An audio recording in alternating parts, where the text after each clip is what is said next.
Hello दोस्तों, सभी का एक बार फिर से हार्दिक स्वागत है। 2019 के अंत और 2020 की शुरुआत में दुनिया में एक ऐसे अदृश्य दुश्मन ने दस्तक दी जिसने लाखों लोगों की जान ले ली, जिसने अनेकों घरों को उजाड़ दिया, जिसने अनेकों बिजनेसेस को निस्तेनाबूद कर दिया। इस दुश्मन का नाम था द नोवल कोरोना वायरस, एक ऐसी वबा जिससे दुनिया का सारा ज्ञान, सारा साइंस हार गया, जिसके आगे 21वीं सदी के आधुनिक टेक्नोलॉजी ने घुटने टेक दिए। ये वायरस अपने आप में इतना विचित्र और रहस्यमय है कि आज तक भी मेडिकल साइंस इसे ठीक तरह से समझ नहीं सकी है। लेकिन करीब पिछले 7 महीनों में इंसानों ने अनेकों दावे किए, अनेकों थ्योरीज और इस वायरस से जुड़ी अनेकों जानकारियां प्राप्त की। और अब जब हमें लगने लगा कि हम इस वायरस के बारे में सब कुछ जान चुके हैं, हाल ही में इस वायरस से जुड़ा एक केस सामने आया जिसने हमारे कोरोना के अब तक के ज्ञान को एक किनारे पर धकेल दिया है। ये केस मेडिकल साइंस के लिए एक पहेली बन गया है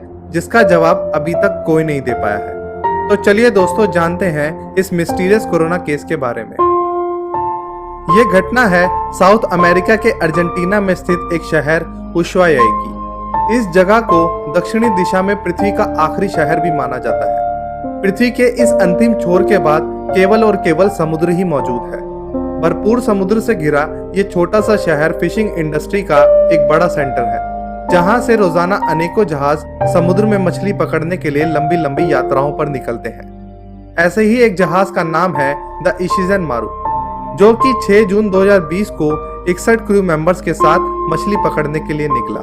ये सफर लगभग 45 दिनों का होने वाला था, लेकिन सफर शुरू होने के 35 दिन बाद ही जहाज वापस किनारे पर लौट आया, क्योंकि इस पर सवार लगभग सभी क्रू मेंबर्स की अचानक तबीयत बिगड़ने लगी। ऐसे में किनारे लौटाने के सिवा और कोई चारा नहीं था। वापस लौटने के बाद सभी क्रू मेंबर्स की मेडिकल जांच हुई और जांच में पता चला कि 61 क्रू मेंबर्स में से 57 क्रू मेंबर्स को कोरोना पॉजिटिव पाया गया है। ये खबर तेजी से पूरे प्रांत में फैली और इस घटना ने रहस्य का रूप ले लिया। सभी के लिए घटना आश्चर्यचकित करने वाली इसलिए थी क्योंकि इस जहाज की रवानगी से पहले सभी क्रू मेंबर्स का कोरोना टेस्ट हुआ था और सभी उस टेस्ट में कोरोना नेगेटिव पाए गए थे। इसके बावजूद इन क्रू मेंबर्स को यात्रा शुरू होने से 14 दिन पहले से एक होटल में क्वारंटीन किया गया था, जो कि समुद्री यात्रा पर जाने से पहले की जाने वाली अनिवार्य प्रक्रिया का हिस्सा थी। जहाज पर लादे गए सामान की भी पूरी तरह से जांच की गई और जहाज पर मौजूद सारे साजो सामान को ठीक तरह से डिसइंफेक्ट किया गया था।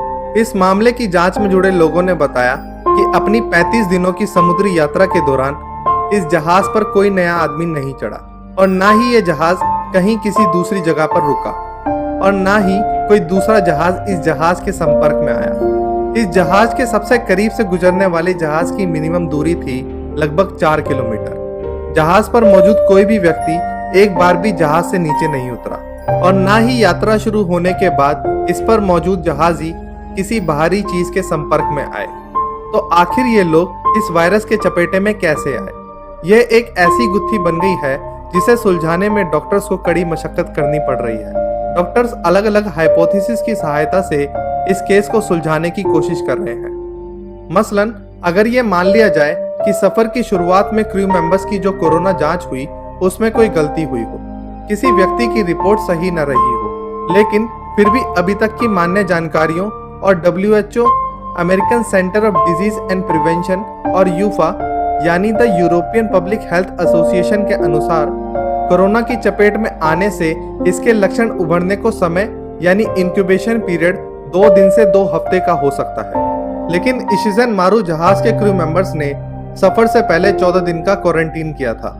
फिर सफर के दौरान भी कुछ हफ्तों तक किसी की भी सेहत खराब नहीं हुई थी। इससे ये बात सिद्ध होती है कि सफर से पहले हुई कोरोना जांच में गलती की गुंजाइश ना के बराबर है, क्योंकि अगर तब गलती हुई होती तो क्रू मेंबर्स में कोरोना के लक्षण बहुत पहले ही नजर आने लगते। इसके अलावा एक संभावना ये भी जताई गई है कि जहाज पर लादे गए सामान पर कोरोना वायरस हो सकता है, लेकिन क्रू मेंबर्स और जहाज पर मालिकाना हक रखने वाली एजेंसी ने बताया कि क्रू मेंबर्स के कोरोना टेस्ट होने से पहले ही जहाज को डिसइंफेक्ट करके जहाज पर सामान लोड किया गया था।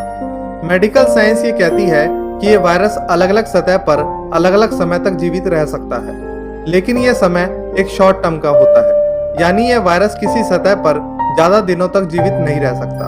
तो इस संभावना का सच होना भी नामुमकिन ही लगता है।